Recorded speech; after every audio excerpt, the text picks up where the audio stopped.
ફરી જીવી જાણ ભાગ 21 ભ્રમ. એ જતી રહી.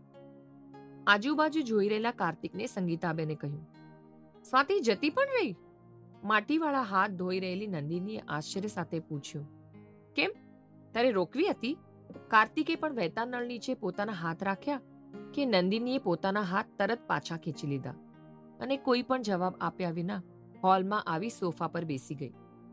સ્વાતિ એક સમજદાર છોકરી છે. મને તો તેનો સ્વભાવ ખૂબ ગમ્યો. સંગીતાબેને જ્યુસનો ગ્લાસ નંદિની તરફ લંબાવતા કહ્યું. હા, સ્વાતિ ખૂબ સમજદાર છે. નંદિની સહજતાથી જ સંમત થતા બોલી. ઓહ, જ્યારે તું એ જાણે છે તો તું તેને મિત્ર કેમ નથી બનાવી લેતી? કોલેજમાં બસ એકલી જ રખડ્યા કરે છે.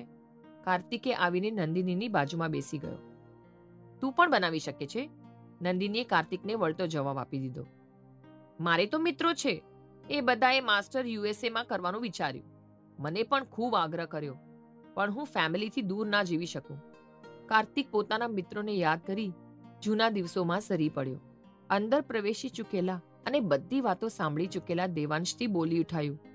તો મોમે કરેલો ફેસલો સાચો સાબિત થયો. અરે દેવાંશ, તું અહીંયા? આમ અચાનક? સંગીતાબેને આશ્ચર્ય સાથેથી ખુશીથી દેવાંશને આવકારી રહ્યા. હા આંટી. દેવાંશ સંગીતાબેનને પગે લાગવા માટે થોડો ઝૂક્યો. શું ચાલે છે? કાર્તિકે દેવાંશ સાથે હાથ મિલાવી તેને ભેટ્યો. બસ જો, મારી બેનને તો મારી યાદ આવતી નથી તો હું જ ચાલ્યો આવ્યો. દેવાંશ નંદિની સામે આવીને ઊભો રહ્યો. એ તમને જે લાગે તે. નંદિની અપલક દેવાંશની સામે જોઈ રહી. હમણાં સુધી તો કેવી નોર્મલ વાતો કરી રહી હતી. મને જોઈને તું બદલાઈ ગઈ કે શું? દેવાંશે મજાક કરતા પૂછ્યું. પણ ગંભીર નંદિનીએ તરત જવાબ આપ્યો. તમને શું લાગે છે? નારાજ છે? દેવાંશ જાણતો હોવા છતાં જ પૂછ્યું. ના હોવું જોઈએ? નંદિનીના ફરી આ પ્રશ્નથી દેવાંશ સમજી ગયો. તેને તેના વ્યસ્ત સમયમાંથી નંદિની માટે મહિનાઓ પછી સમય નીકાળ્યો હતો. તો નંદિનીનું નારાજ થવું યોગ્ય છે. પણ કાર્તિક નંદિનીને પહેલીવાર કોઈ અલગ ભાવ સાથે જોઈ રહ્યો. બસ બસ બસ, ભાઈ બહેન શ્વાસ તો લઈ લો. દેવાંશ, તું બેસ બેટા. સંગીતાબેને વાતાવરણ સાધન કરતા જ્યુસનો ગ્લાસ દેવાંશને આપ્યો.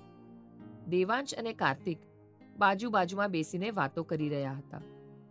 ભલે મોડો, પણ તેનો ભાઈ તેને ખાસ અહીં મળવા આવ્યો છે. તે વાત જ નંદિનીને સંતોષ આપતી હોય તેમ તે ચૂપચાપ દેવાંશને જોઈ રહી. કેટલાય દિવસથી નંદિનીને મળવાનું મન હતું અને પપ્પા પણ ખૂબ આગ્રહ કરતા હતા કે હું મિસ્ટર ખંડેલવાલની ડોટરને મળું. દેવાંશ કહી રહ્યો હતો અને નંદિની જ્યુસ પીતા અટકી ગઈ. મિસ્ટર ખંડેલવાલ મતલબ સિદ્ધાર્થની બેન, રાઈટ? કાર્તિકે યાદ કરતા પૂછ્યું. હા એ જ. એનું નામ સિદ્ધિ છે. એ સિદ્ધાર્થની જોડવા બેન છે. દેવાંશે થોડા સ્મિત સાથે કહ્યું. તો તું બ્લાઇન્ડ ડેટ પર આવ્યો હતો? એમને મળીને તને ખુશી થશે. હું એકવાર મળી છું સિદ્ધિને. સંગીતાબેને ખુશી સહ કહ્યું. હું તેને મળીને અહીં આવ્યો છું, દેવાંશે કહ્યું ને નંદિનીને ફરી કંઈક ખૂચ્યું હોય તેમ તે મૌન બનીને પોતાની જાતને કંઈ કહેતા રોકી રહી. તો શું ઈચ્છા છે તારી? કેવી રહી પહેલી મુલાકાત? સંગીતાબેને ઉત્સાહ અને ઉત્સુકતા સાથે પૂછ્યું. ગુડ. પપ્પાની તો ઈચ્છા છે જ કે હું. દેવાંશ આગળ કંઈ બોલે તે પહેલા નંદિની પોતાની જગ્યાએથી ઊભી થઈ ગઈ. આંટીએ તમારી ઈચ્છા પૂરી કરી, પપ્પાની નહીં. નંદિની ઊંડો શ્વાસ ભર્યો ને ફરી બોલી ઉઠી. તો તમે મને મળવા નહીં પણ બિઝનેસ માટે અહીં આવ્યા છો?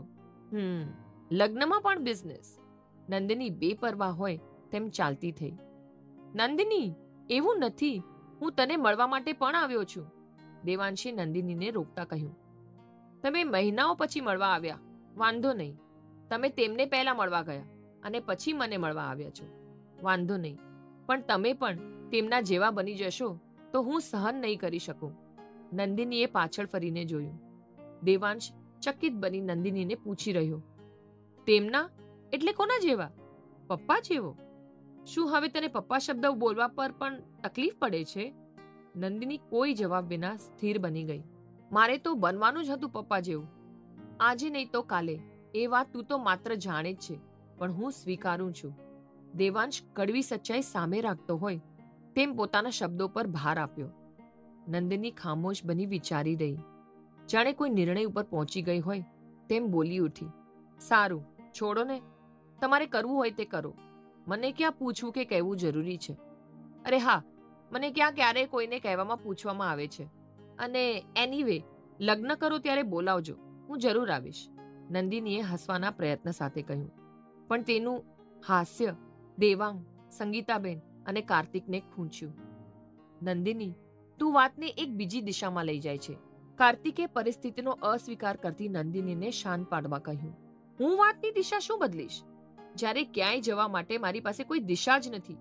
પોતે દેવાંશને સમજે છે એ ભ્રમ તૂટ્યો હોય એવું નંદિનીનું આ કહેણ પરથી સાબિત થયું.